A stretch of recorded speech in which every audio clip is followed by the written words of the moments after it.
अगर मैं आपसे कहूं कि नॉर्थ कोरिया के तानाशाह किम जोंग उंग ने पूरी दुनिया को हाइपरसोनिक मिसाइल को टेस्ट करके दिखा दिया है कि ट्रंप सुन ले, अगर तूने मेरे ऊपर नजर डाली तो ये तेरे लिए फाइनल अल्टीमेटम है। लेकिन सवाल उठता है कि यह हाइपरसोनिक, सबसोनिक और सुपरसोनिक मिसाइल होती क्या है और कौन सी मिसाइल का टेस्ट आपके किम जोंग उंग ने कराया है। और अगर मान लेते हैं जिस तरीके से वेनेजुएला के राष्ट्रपति को ट्रंप ने उठवाया, अगर वैसे ही इसको उठाने की कोशिश करता है तो अमेरिका का हश्र क्या होगा और नॉर्थ कोरिया का हश्र क्या होगा।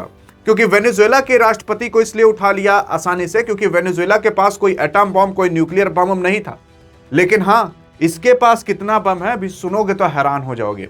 आप देखने की कोशिश करोगे तो हाल फिलहाल अभी जल्द ही में जो नॉर्थ कोरिया का तानाशाह किम जोंग उंग है, आप इसे कह सकते हो पगला भी है। असल में जब इसकी सनक जाती है ना तो ये समझता नहीं है, ये फिर अटैक करना चालू करता है। आपको विश्वास नहीं होगा कि अगर यही सेम काम इसके साथ हुआ होता ना तो अब तक वर्ल्ड वॉर 3 चालू होने वाला ही होता।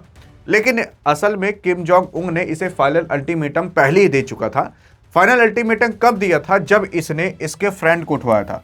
असल में ये किम जोंग उंग डायरेक्ट कहता है कि जो निकोलस मादुरो हैं वो मेरे बेस्ट फ्रेंड हैं, इनकी वाइफ भी मेरी फ्रेंड है, जिसकी वजह से तुम मेरे फ्रेंड को जल्द से जल्द छोड़ दो वरना तुम इस दुनिया को वर्ल्ड वॉर 3 की ओर लेकर जा रहे हो। देखो, इसका कहना पूरा का पूरा सही है और पूरे की पूरी दुनिया को पता है कि ट्रंप गलत है, लेकिन तब भी पूरी दुनिया इसे कुछ कर क्यों नहीं पा रही। देखो, असल में वर्ल्ड लेवल पर एक तो चीज बनाया गया है जिसे हम कहते हैं यूएन। अब इस यूएन में सबकी सुनवाई होती है। इस यूएन के अंदर 5 ऐसे देश हैं जो कि परमानेंट मेंबर माने जाते हैं। नॉन परमानेंट मेंबर के रूप में भी लोग रहते हैं। पहले भारत रहा करता था नॉन परमानेंट के रूप में, अभी पाकिस्तान रहा करता है। भारत क्यों नहीं है? असल में उसमें जो 5 लोग होते हैं ना, अगर वो 5 लोग किसी चीज पर हस्ताक्षर कर दे तो वो पूरी दुनिया के अंदर होगा, और अगर एक लोग भी ना करे वोट तो नहीं होगा। जैसे कि उसे हम कहते हैं वीटो पावर। जैसे कि मान लेते हैं कि 4 देश उसके अंदर कह रहे हैं कि भैया अमेरिका जो है वो गलत काम किया और अमेरिका को भरपाई करनी चाहिए इस चीज की, लेकिन एक अगर आदमी कह दिया कि एक देश कह दिया कि नहीं ट्रंप गलत नहीं है, ट्रंप सही है, तो ये केस रफा दफा हो जाएगा, माना ही नहीं जाएगा। चाहे अगर एक लोग भी विद्रोह कर दें तो वो काम पूरे दुनिया के अंदर नहीं होगा। अब आप खुद सोचिए, 5 देश में से एक तो अमेरिका यानी कि यूएस खुद उसमें परमानेंट मेंबर है, तो अपने ही लिए वीटो पावर, मतलब अपने ही लिए विद्रोह वाली चीज तो उठाएगा नहीं। मतलब अगर ये लोग कह रहे हैं कि अमेरिका गलत है तो अमेरिका खुद को तो गलत कहेगा नहीं। इसी वजह से यूएन के अंदर भी कोई सुनवाई नहीं हो पा रही। यूएन भी पूरा का पूरा अमेरिका का ही सुनता है और वीटो पावर का इस्तेमाल करके ये हमेशा अपने आप को बचा लेता है। जैसे कि रशिया यूक्रेन में कुछ क्यों नहीं हो पाया, क्योंकि रशिया भी इसका परमानेंट मेंबर है, चाइना भी परमानेंट मेंबर है। भारत बन सकता है लेकिन चाइना हमेशा वीटो पावर का इस्तेमाल करके भारत को कभी यूएन का फाइनल मेंबर बनने ही नहीं देता है। और भारत को बनना चाहिए क्योंकि भारत टॉप 5 की कंट्री में आता है जिसकी हाईएस्ट जीडीपी रेट हो और सबसे ग्रो तेज करने वाली कंट्री हो, लेकिन तब भी भारत इसके अंदर नहीं है। क्यों? क्योंकि चाइना मना कर देता है, कहते हम नहीं आने देंगे, तो आ ही नहीं सकता जब तक 5 के 5 लोग हस्ताक्षर न करें। रूस तो कह देता आ जाइए, और भी अन्य देश कह देते हैं आ जाइए, लेकिन चाइना नहीं कहता। अब वैसे सेम काम यहां पर यूएस कर अपने लिए, यूएस कहता है हम गलत नहीं है, तो पूरी दुनिया को मानना पड़ेगा ये गलत नहीं है।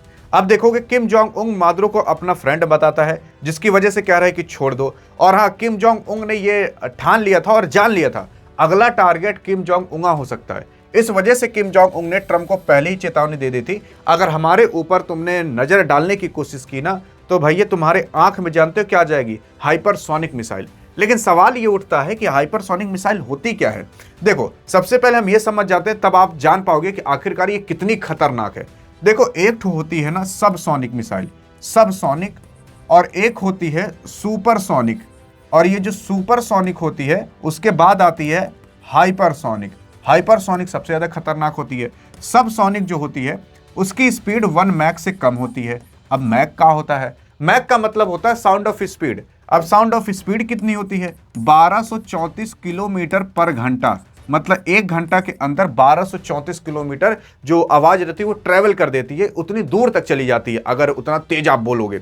वैसे जो सबसोनिक मिसाइल होती है वो आवाज की गति से थोड़ा बहुत कम चलती है, जैसे कि एरोप्लेन हो गई जिसमें हम लोग जाते हैं, वो सब क्या होती है? सबसोनिक होती है। वो आवाज की गति से धीरे चलती है, यानी कि 1 मैक से कम चलती है। जो सुपरसोनिक होती है वो भैया 1 मैक के बीच और 5 मैक के बीच, यानी कि 1 मैक से 5 मैक के बीच उड़ती है। अब मान लेते हैं कोई अगर चीज है जो कि 2 मैक के तेजी से जा रही है, मतलब साउंड की गति से 2 गुना तेज जा रही है। अब 2 गुना तेज क्या होगा साउंड की गति, तो इसी को गुणा कर लीजिए, 1234 को 2 से गुणा करोगे तो कितना आएगा, कमेंट में बताइएगा जरूर। देखते हैं आप क्या गिनती लिखते हो, देखते हैं आपको गुणा आता होता है कि नहीं। तो यहां पर इसको 2 से गुणा कर दोगे तो लगभग वही आएगा, 2400 करीब। तो 2400 की अगर रफ्तार से कोई गाड़ी जा रही है या फिर कोई एरोप्लेन जा रहा है या फिर कोई मिसाइल जा रही है तो उसे हम 2 मैक कहेंगे, और उसे हम कहेंगे कि भैया ये सुपरसोनिक है, क्योंकि ये 1 मैक से 5 मैक के बीच चल रही है। कोई अगर 3 मैक जा रही है, कोई 4 मैक जा रही है, कोई 5 मैक जा रही है, तो उसे भी हम सुपरसोनिक मिसाइल कहेंगे। लेकिन अगर कोई मान लेते हैं ऐसी जहाज है या फिर ऐसी मिसाइल है जो कि 5 मैक से भी तेज चल दे, हाँ मतलब 5 मैक से भी अगर तेज चलने लगे, तो उसे हम हाइपरसोनिक मिसाइल कहेंगे। और इसी हाइपरसोनिक मिसाइल का टेस्ट अभी किम जोंग उंग करा है। और हाइपरसोनिक मिसाइल जान जाओ, ये साउंड की गति से 6 गुना तेज, 7 गुना तेज, 8 गुना तेज, 10 गुना तेज भी चलती है। और इसी की वजह से कहते हैं ये सबसे ज्यादा खतरनाक होती है, क्योंकि इसको एक जगह से दूसरी जगह पर पहुंचने में टाइम ही नहीं लगेगा, इतने जल्दी ये पहुंच जाएगी। और हाँ, ये न्यूक्लियर कैपेबल भी होती हैं अधिकतर, जैसे कि जो अभी किम जोंग उंग किया है वो न्यूक्लियर कैपेबल है, यानी कि वो न्यूक्लियर बम उसका बारूद वरूद ले जाकर वहां पर गिरा सकती है। और इसी वजह से कहा जा रहा है कि ये काफी ज्यादा खतरनाक है। और इसने इसीलिए फाइनल अल्टीमेटम दिया, क्योंकि आपको पता है कि जब भी कोई भी दुविधा आती है तो या फिर कहीं लड़ाई उड़ाई होती है, तो उस टाइम किम जोंग उंग जरूर कोई ना कोई मिसाइल को टेस्ट करता है और दिखाता है कि देख भैया, अगर हमसे तुम भिड़े तो तुम्हारे ऊपर सुपरसोनिक, हाइपरसोनिक या सबसोनिक मिसाइल कोई ना कोई गिर सकती है। और अभी हाल फिलहाल जो इसने मिसाइल को टेस्ट किया है वो हाइपरसोनिक है। अब देखो, मिसाइल और भी प्रकार की होती हैं, जैसे बैलिस्टिक मिसाइल होती है, कुछ होती है क्रूज मिसाइल। अब क्रूज मिसाइल क्या होती है, मान लेते हैं यहाँ पर कोई जहाज है, अब वो इधर उधर ऐसे टेढ़े मेढ़े जा रहा है, तो आप यहाँ से अगर कोई क्रूज मिसाइल लॉन्च करोगे तो ऐसे टेढ़े मेढ़े जाकर इसे मार देगा। लेकिन जो बैलिस्टिक मिसाइल होती है इसे खड़े निकलती है और जाके इसे धम से कहीं गिरती है। तो जो क्रूज मिसाइल होती है उसे आप कंट्रोल कर सकते हो, क्योंकि वो इस तरीके से कहीं भी जा सकती है। लेकिन जो बैलिस्टिक मिसाइल होती है वो एक जगह से निकलेगी और धम में से जाकर कहीं गिरेगी। जैसे भारत की अग्नि 5 वो बैलिस्टिक मिसाइल है, भारत की जो ब्रह्मोस है वो क्रूज मिसाइल है। ब्रह्मोस को आप मतलब छोड़ दिए, आप सोच रहे नहीं यहाँ नहीं इधर जा, क्योंकि वहां चला गया दुश्मन, तो वो उधर चली जाएगी। लेकिन बैलिस्टिक मिसाइल जो आपकी अग्नि 5 है वो भैया एक जगह से निकलेगी, फिर निकल गई, उसके बाद कंट्रोल नहीं कर सकते, फिर जहां टारगेट सेट किए वहीं जाकर गिर जाएगी धमाक से। तो बैलिस्टिक मिसाइल ज्यादा खतरनाक होती है, क्रूज मिसाइल जो होता है वो भी खतरनाक होती है, लेकिन बैलिस्टिक वाली ना कुछ ज्यादा खतरनाक होती है। इसमें आप न्यूक्लियर बम काफी सारी चीजें भरकर दाग सकते हो। अभी हाल फिलहाल अगर आप देखोगे तो किम जोंग उंग यानी कि नॉर्थ कोरिया के पास हवासोंग 14 नाम की एक मिसाइल है, जिसकी रेंज 10,400 किलोमीटर है। और 10,400 किलोमीटर जानते हो कितना होता है भाई साहब? नॉर्थ कोरिया यहां पर है ना, नॉर्थ कोरिया साउथ कोरिया यहां पर है, यहां से आप अमेरिका के ऊपर दाग सकते हो और न्यूक्लियर बम भी दाग सकते हो उसमें भरकर। हाँ, क्योंकि 10,366 किलोमीटर ही नॉर्थ कोरिया से अमेरिका की दूरी है, मतलब आराम से दागा जा सकता है। यानी कि यहां पर खड़े खड़े होकर आपका नॉर्थ कोरिया यहां पर बम दाग कर गिरा सकता है, जिसकी वजह से बहुत ज्यादा दिक्कत हो सकती है अमेरिका को। देख सकते हो नॉर्थ कोरिया यहां पर है, यहां से लगभग 4,163 माइल से दूर है, और किलोमीटर में बात करें तो लगभग 10,366 किलोमीटर। और नॉर्थ कोरिया के पास ऐसी कईयों मिसाइल हैं, कई सारी बैलिस्टिक मिसाइल, कई सारी क्रूज मिसाइल और कई सारी हाइपरसोनिक, सबसोनिक और सुपरसोनिक मिसाइल है। अब अगर मान लेते हैं नॉर्थ कोरिया से भिड़ जाता तो क्या होता ट्रंप, तो देख सकते हो असल में ये कुछ देश हैं जिनकी लिस्ट है, और इन्हीं देश के ही पास न्यूक्लियर बम यानी कि एटम बम मौजूद है।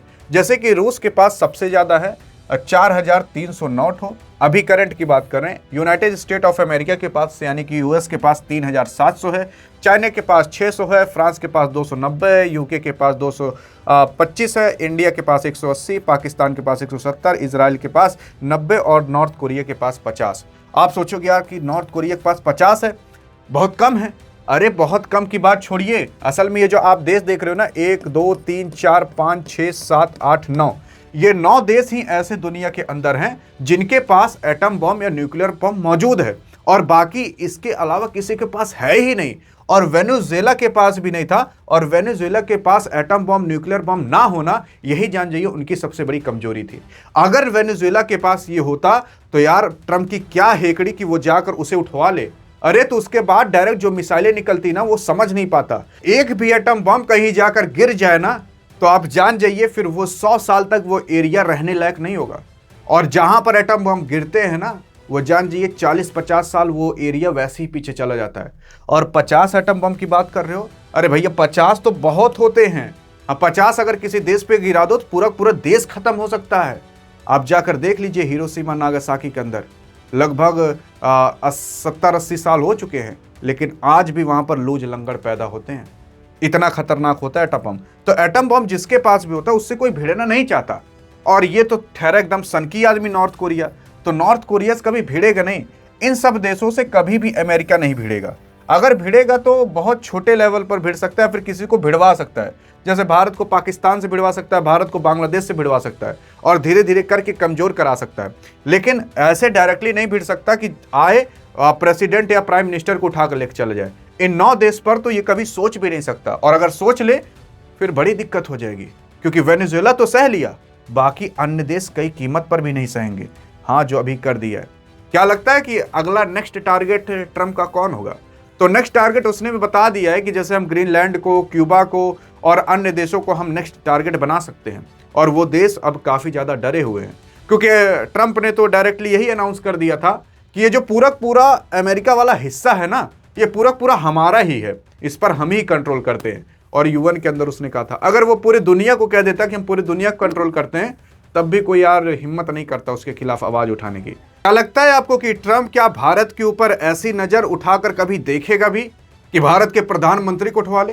अरे भाई साहब, कभी नहीं, कभी नहीं। हाँ, मतलब टैरिफ लगा सकता है, फिर कुछ और कर सकता है, उठवाने की तो बात बहुत दूर तक है। और अगर ऐसा हो गया तो भाई साहब, दुनिया में सबसे बड़ी जनसंख्या और सबसे बड़ी डेमोक्रेसी कानून वाला भारत ही है। भाई साहब, बड़ा बवाल हो जाएगा।